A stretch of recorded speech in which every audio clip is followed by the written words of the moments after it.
In today's video, I'm going to teach you how to fix Google Play error 927. If you've run into this error while trying to download or update an app, don't worry. This is a fairly common Google Play Store issue, and in many cases it happens because the Play Store is busy updating itself in the background. When that happens, app downloads can temporarily fail even if everything else on your phone seems normal. The first thing to do is simply wait a few minutes and then try again. This is the easiest fix and often the most effective.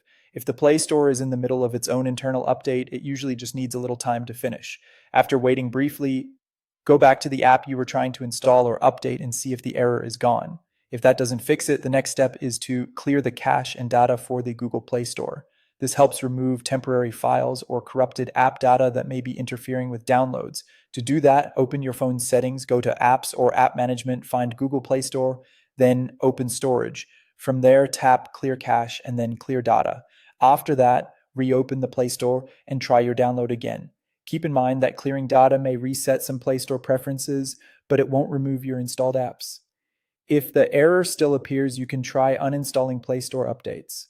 This restores the Play Store to the factory version that came with your device, which can help if a recent update caused a conflict.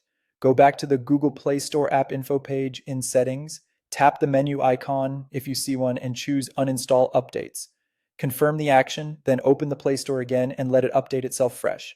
Once that's done, try downloading the app one more time. If none of that works, the last method is to remove and then re-add your Google account on the device. This can refresh account sync issues that sometimes trigger Play Store errors. Open Settings, go to Accounts, select your Google account and remove it. Then restart your phone if needed. Go back to Accounts and add the same Google account again.